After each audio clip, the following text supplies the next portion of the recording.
Пророк Муса, мир ему, напрямую разговаривал со Всевышним Аллахом. Без Джабраиля, мир ему, не так, как все остальные пророки.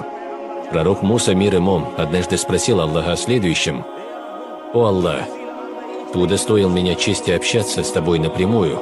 Даровал ли Ты такую возможность еще какому-то человеку?» В Коране на этот вопрос ответ Всевышнего таков: «О Муса, перед концом времен я создам умму, которая будет уммой пророка Мухаммада, мир ему и благословение Аллаха.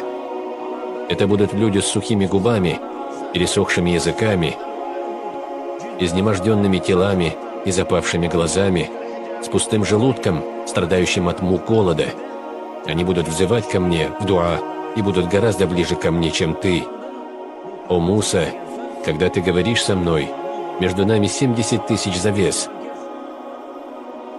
Но в момент ифтара, разговения, не будет ни одной завесы между мной и постящимся людьми из умма Мухаммада, мир ему и благословение Аллаха. О Муса, я ручаюсь за то, что во время ифтара я не отвергну дуа ни одного постящегося человека. Кто в месяц Рамазан один день продержит пост, он получит возможность увидеть невиденное и услышать неслыханное человеком место в раю». Услышав это, пророк Муса попросил Всевышнего: «О Всевышний, дай мне тоже возможность держать пост в месяц Рамазан». «Такая возможность дарована только умме пророка Мухаммада», — ответил Всевышний.